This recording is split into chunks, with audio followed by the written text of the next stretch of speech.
faithfully delivering value and interpreting great books from around the world. Hello, this is Sally's Book Talk. Today I'll be interpreting the book Diana, England's Last Rose for you. Published in 2004, the author Modosi compiled extensive data from various angles like people, interviews, media, and news, and avoided unfounded rumors. It objectively narrates Diana's legendary life, steering clear of unverified claims. Some call Diana the modern-day Cinderella.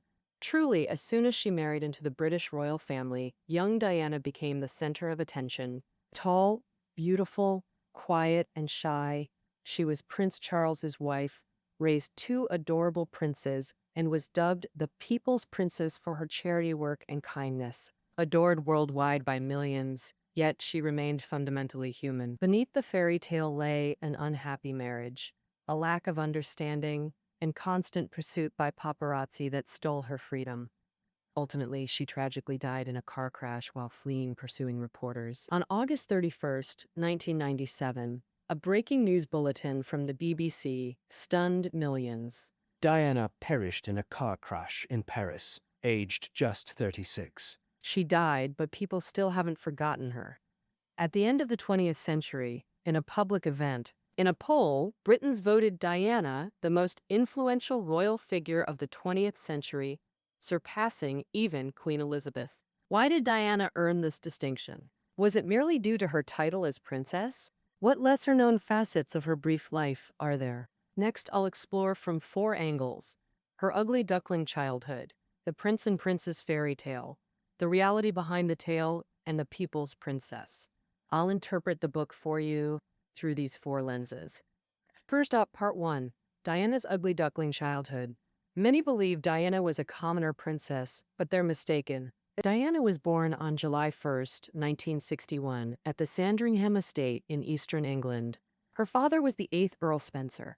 She was the third child out of four, with two sisters and a brother. Her father's family was eager for a male heir, and Diana's birth obviously disappointed him yet again. How influential is the Spencer family? For the past 4 centuries, this family has had glorious periods, even surpassing the monarch in wealth at times. The family has kinship ties with many famous figures in the British Empire. For example, Winston Churchill, the British Prime Minister during 221, his mother was a daughter of the Spencer family. Though by the 20th century, the Spencer family and the British Empire declined together, fading from the power center, they still maintain intricate connections with the royal family. Modeling, for instance, King Edward VII was the godfather of Diana's grandfather. King Edward VIII once formally pursued Diana's grandmother, and Diana's father even dated Princess Margaret, sister of Queen Elizabeth. Such background formed the foundation for Diana to meet Prince Charles. Sadly, Diana's childhood wasn't happy. Her father only cared about Diana's brother, as he was the heir to the family's earldom. Diana said, "As a child, I often felt sad for not being a boy. I felt like an unwelcome, unblessed child." Most of her childhood, Diana lived with her parents at Park House on the Sandringham estate. It was a 10-bedroom mansion with a swimming pool, spacious garage, tennis court, and cricket ground. 6 servants, chef, butler, governess, attended Diana's family of 6. Luxurious conditions, prestigious name, yet no love. Children in aristocratic families were essentially raised by nannies. No warm family moments, no loving embraces. Parents were distant figures across a vast dining table. Adults accepted this upbringing as normal. They were raised the same way. Fortunately, Diana had a kind and loving grandmother. The Countess Spencer was passionate about charity, compassionate, and frequently visited the sick and disabled. While bringing warmth to patients, she also taught Diana how to help others. Weekends with her grandmother, these were little Diana's happiest times.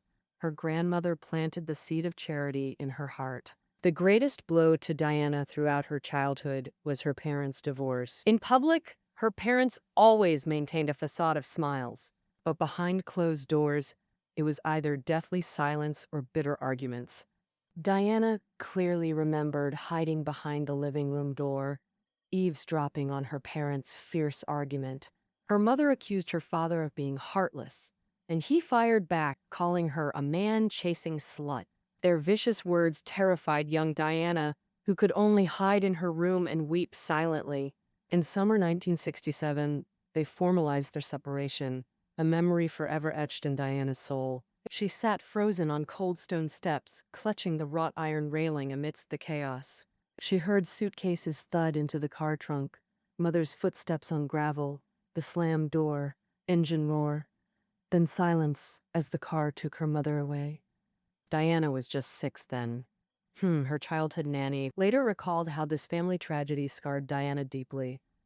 The once lively girl became withdrawn, insecure, developing a habit of looking down. These traits stayed with Diana throughout her life. At 8, Diana solemnly told her nanny, "I'll never ever marry unless I truly completely fall in love." Her grown-up seriousness broke the nanny's heart. On weekends, Diana and her brother were allowed to go to London with their nanny to visit their mother. Diana adored her mother's new life. No grand mansions or servants here. Her mother cooked meals herself and played with them. The children bonded with their future stepfather, whose humor constantly filled the house with laughter. There, Diana discovered the joy of ordinary life. But these moments were fleeting. At 7, Diana was sent to Riddlesworth Castle boarding school in southern England. At 12, she moved to Westheath Girls' School, a finishing school preparing girls for high society. Diana wasn't academically gifted. Her grades were poor, and her parents' divorce left her painfully reserved. Divorce was still rare in British aristocracy then. She constantly felt judged by others' sideways glances. Unlike Diana, her 2 sisters were exceptionally bright, straight-A students in all subjects, outgoing and popular at school, which made Diana constantly feel inferior. She mockingly called herself an ugly duckling. In 1977, 16-year-old Diana finished school with only a pass in sports and no graduation certificate. But before leaving, she received a special honor. The Miss Black Lawrence Award, recognizing her outstanding community service work. Oh, despite poor grades and shyness, Diana was actually well-liked by her peers. Because she was sweet, gentle, helpful, kind, and generous, not only caring towards younger students but also actively participating in volunteer activities. Nobody then imagined this average student but outstanding volunteer would become global philanthropy's rising star. By 16, Diana had blossomed into a graceful blonde beauty, quiet and prone to shyness. Meanwhile, the royal family was seeking a suitable bride for 28-year-old Charles. The prince and princess fairy tale was about to begin. After leaving school, Diana moved to London, where her father gifted her 50,000 three-bedroom apartment. She invited 3 school friends to live with her. These were her most carefree days. She found work she loved, teaching kindergarten, guiding art and simple dance, soothing tears, changing wet clothes.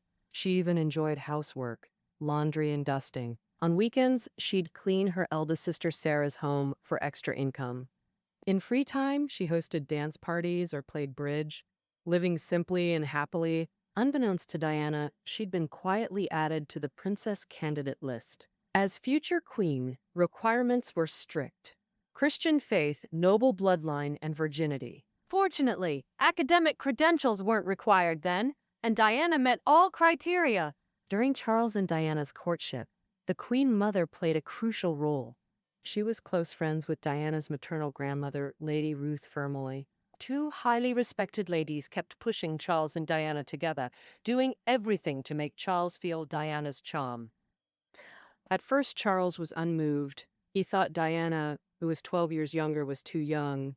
But things changed on a weekend in July 1980. That day, a golf buddy of Prince Philip hosted a ball at home, and both Charles and Diana were invited guests that evening. It was at this ball that Charles began to reevaluate Diana. Diana was sitting on a haystack, chatting with Prince Charles, who approached her. She gazed into his eyes and spoke about the death of Lord Mountbatten, whom Charles revered as an uncle, and his funeral at Westminster Abbey a year earlier. Lord Mountbatten was Charles's closest elder relative. His own father played a strict father role. while Lord Mountbatten was affectionate. Lord Mountbatten gave Charles the paternal love he craved, so his assassination devastated Charles. Diana said, "When you walked in the funeral procession, you looked utterly grief-stricken. It was the saddest sight I've ever seen. My heart was bleeding for you. I thought it was so unfair. You're so lonely. You should have someone who cares for you." Diana said, these sincere words deeply moved Charles, and he began to look at this teenage girl with fresh eyes. Perhaps his grandmother was right. This girl had more depth than he'd imagined. This ball meeting was very successful. According to a former royal servant, Charles hadn't fallen in love with Diana yet, but he had affection for her. He started taking initiative, inviting her to dinner at Buckingham Palace and on royal vacations. The media noticed Diana's presence and speculated she was the future princess. A few months later, on February 6, 1981, Charles proposed to Diana. At a press conference after the engagement, a reporter asked the couple, "Are you in love?" Diana answered without hesitation, Of course. while Charles, ever cautious, replied vaguely, "Well, whatever love means." Diana, immersed in happiness, didn't notice the hesitation in his words. On July 29th of the same year, Diana, wearing a 7-meter-long wedding dress, married Prince Charles in a grand ceremony at St. Paul's Cathedral in London, transforming this kindergarten teacher into the envy of the world as the modern Cinderella.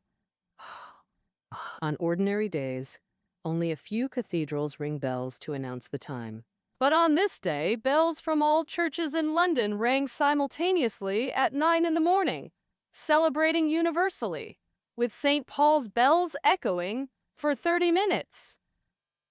Amid the bells, 11 royal carriages proceeded solemnly toward the cathedral at a stately pace of 120 steps per minute.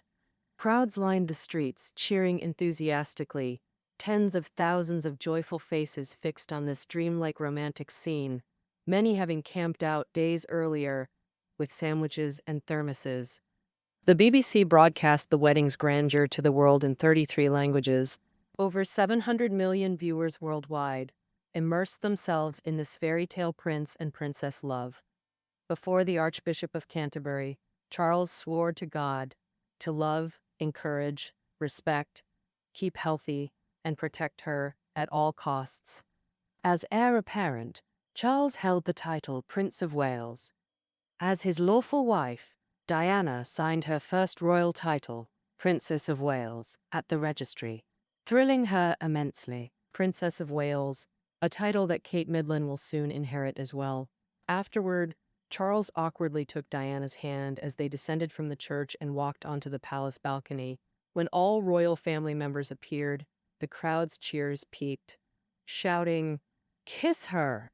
Oh, kiss her!" People waved flags and chanted rhythmically. In the conservative staid British monarchy, no one had ever kissed in public before. Diana smiled nervously. Charles glanced at the Queen, who subtly nodded in approval. Then, amidst the cheers, Charles quickly kissed Diana, and seeing this, the crowd erupted in cheers. Soon after, 10 months later, on June 21st, 1982, their first child, William, was born. 2 years after that, Prince Harry was born. The public adored this fairy tale, that the beautiful, gentle, and approachable princess and adorable little princes made the royal family's popularity soar. But people didn't know that behind this fairy tale lay a complete tragedy. The two protagonists in this fairy tale weren't as happy as outsiders believed. Even before the royal wedding, they felt regret, but events had spiraled beyond control. First, Diana's side. After engagement, Diana sensed another woman's presence, Camilla. Charles explained Camilla was just an ex-girlfriend, but this married woman was always around him, and Charles seemed especially happy in her company. This felt strange to Diana, inexperienced in love and relationships. The day before the wedding, Diana found an exquisite package on Charles's secretary's desk, a birthday gift labeled for Camilla. Curious, Diana unwrapped it to reveal a beautiful bracelet. It featured a blue enamel disc engraved with 2 letters, G and F - initials for Gladys and Fred. Diana recognized those names. Days earlier, Charles sent Camilla flowers with a card. Gladys, get well soon. Love, Fred. Innocent Diana didn't yet grasp GF's other meaning. DF also stood for Girl Friday, Charles's secret nickname for Camilla, commemorating their passionate weekend trysts. Weekends? From this gift, Diana knew Charles and Camilla's friendship still held love. Tearfully hysterical, she confronted Charles. He calmed her. Just a small thank you gift to an old friend. Diana clearly didn't believe him. That night, media captured her tear-streaked face leaving with Charles. Diana shared her fears with family and friends, but they said, too late. The nation's swept up in wedding fever. Her sister Sarah told her, "You're too famous to back out now." Meanwhile, Charles felt uneasy too. He barely knew Diana and lacked confidence in their future. A week before the wedding, he told a friend, "I feel everything spiraled out of control. I barely know this girl, yet I'm about to marry her. It's bizarre, but I must do my duty. All I can do is pray this works out well." Despite their regrets, changing course was impossible. The wedding date was set, and St. Paul's Cathedral stood ready. Later events proved Diana and Charles's fears justified. Diana worried about Camilla, rightly so, as she became key to their marriage's collapse. Charles feared incompatibility. Indeed, their clashing personalities, hobbies, and lifestyles surfaced post-wedding. Constant fights left both miserable. Their incompatible lifestyles bred misunderstanding. Each craved companionship but clashed over shared interests, leading to blame and arguments. Diana struggled with palace rigidity. The world saw Cinderella living happily ever after. Reality, she was severed from her past, isolated from family, friends, and the outside world. She needed wise counsel and comfort, but got empty politeness. Palace loneliness drowned her while she learned courtly rituals, curtsies, waves, Like sewing weights into dress hems to prevent wind exposure. vital for cameras. At Buckingham Palace, she felt constantly watched. No confidantes, no comfort when this anxious young woman stumbled. Though surrounded by servants, they were trained royal staff, stoic and tight-lipped.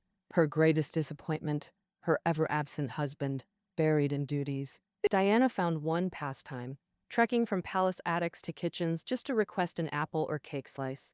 Here she could chat freely with the young apprentices. In the royal family, she was the only one who knew the way to the kitchens. However, this untimely approachability deeply concerned the palace steward, who feared young attendants might disrespect the royals. Eventually, even this small freedom was taken from Diana. As usual when visiting the kitchen, a butler stood solemnly in her path, respectfully yet firmly explaining, "Your rooms are upstairs, and so is your social status. Wandering disrupts the palace hierarchy. Moreover, it invites gossip. If you need anything, ring the bell. Your attendant will gladly bring it up." This reprimand left Diana feeling humiliated and wronged. Beyond loneliness, Buckingham Palace's strict security made Diana feel imprisoned. One day, unable to bear it, Diana tried sneaking out alone to meet friends.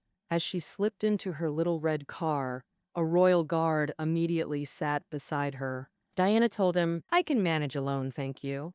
The guard replied, "Apologies, but we're part of your life now." Under such pressures, Diana's emotions grew unstable. She complained to Charles, but he dismissed her concerns. He called it a phase, assuming she'd adapt to his lifestyle, unable to empathize with his wife's plight. Though aristocratic, Diana wasn't raised with royal rigidity or privilege. She'd always done as she pleased, quitting freely, with parents never interfering. Charles was entirely different, royal-born heir who knew only constraints and discipline. His life path was designed for him from birth. Life meant vast palaces, ever-present guards, servants, and constant self-restraint. After 30-plus years, he'd normalized this supremely self-centered existence, second only to the monarch. He took it for granted, unable to grasp Diana's distress, confusion, emotions, or endless needs. He believed Diana should grow up quickly and seamlessly fit into his life, without complaints. Because the royal motto is, never complain, never explain. Beyond their lifestyle differences, this couple's personalities and hobbies were worlds apart. leaving both deeply disappointed. Charles was a Cambridge graduate who loved philosophy and quiet country life. A philosophy book, fishing rod, or shotgun could occupy him all afternoon. Diana was completely different, neither fond nor skilled at academics. She'd left school early and couldn't discuss profound ideas. Oh! She loved chatting with people, helping others, and vibrant, lively experiences.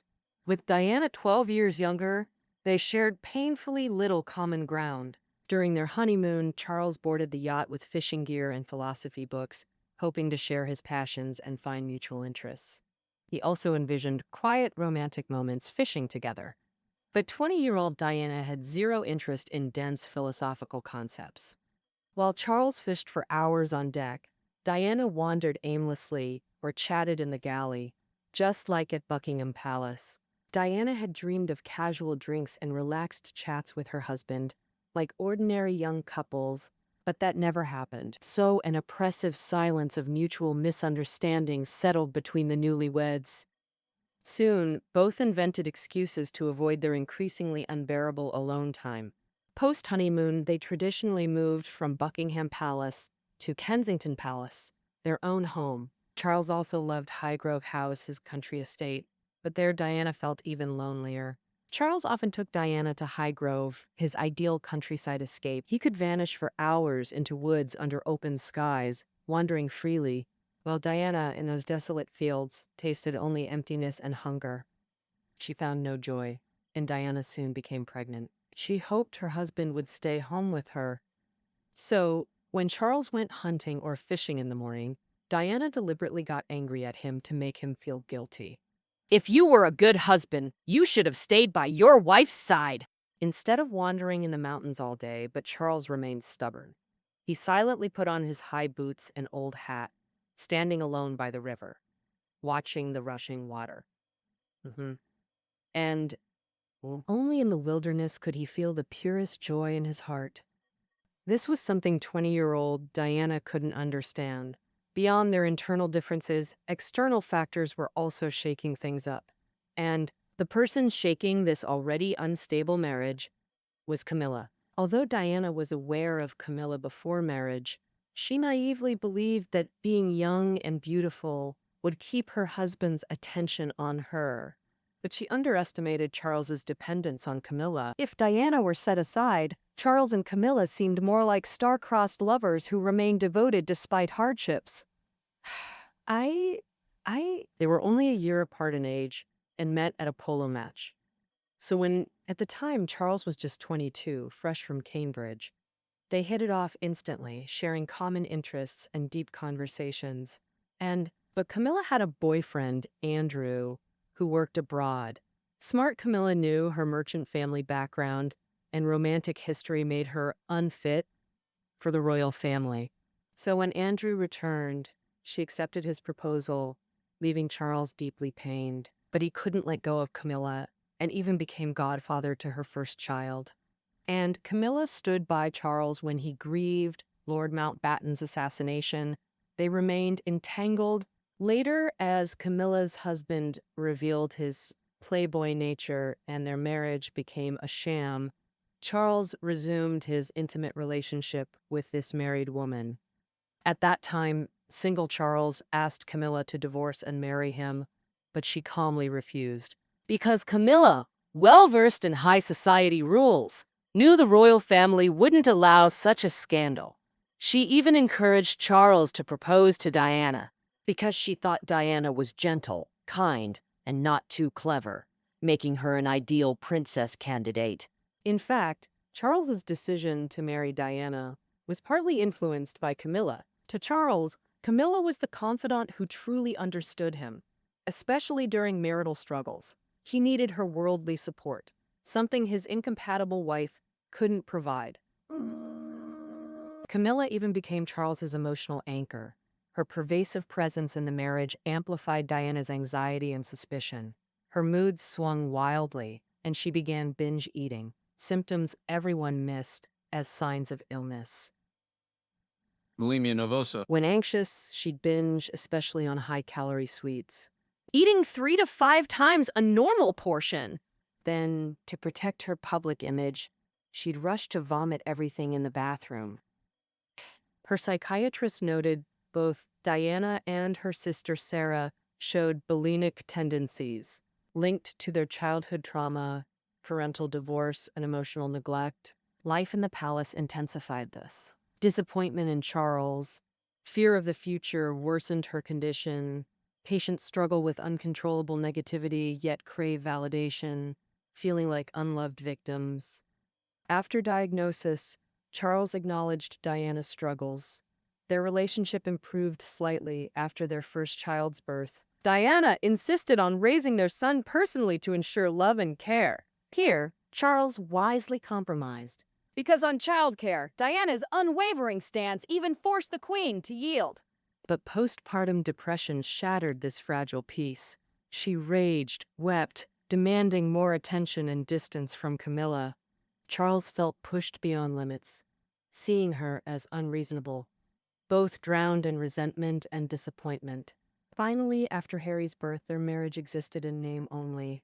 In early 1986, Diana moved all personal belongings from Charles's beloved Highgrove to her private rooms at Kensington Palace. Weekends, Charles openly invited Camilla to Highgrove. They'd stroll hand in hand through gardens. At parties, Camilla hosted guests like the Lady of the Manor. Marital discord left Diana starved for warmth and confidence from her husband. But in public, she became the irreplaceable center of attention. Her every gesture, every smile could electrify crowds, even move them to tears. In public adoration, Diana found the love and adoration she craved. She discovered herself through philanthropy, her childhood passion and talent. She stopped complaining, finally driven by purpose. At home, she poured love into raising her sons. The gentlest mother, publicly, the tireless people's princess, accessible and compassionate. In 1989 alone, she attended 238 events and signed 62 charity agreements.